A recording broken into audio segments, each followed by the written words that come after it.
Alam mo ba na may 3 sinyalis akong naramdaman bago ko nalaman na may CKD ako?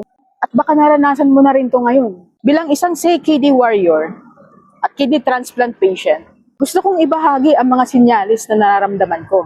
Una, pagbabago sa ihi.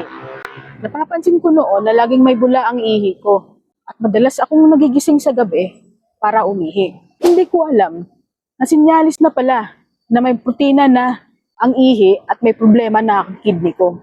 Pangalawa, muscle cramps o pananakit ng kalamnan at madalas na masakit ang bukong-bukong ko.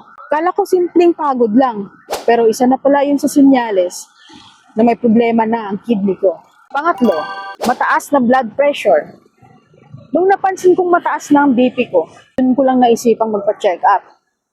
At stage 4 na pala, kidney disease ko. Kung nararamdaman mo ang mga sinyalis na ito, huwag mong baliwalain. Magpa-check up ka na. At kung gusto mong matuto tungkol sa kidney health, follow mo lang Biyahe ni Jen.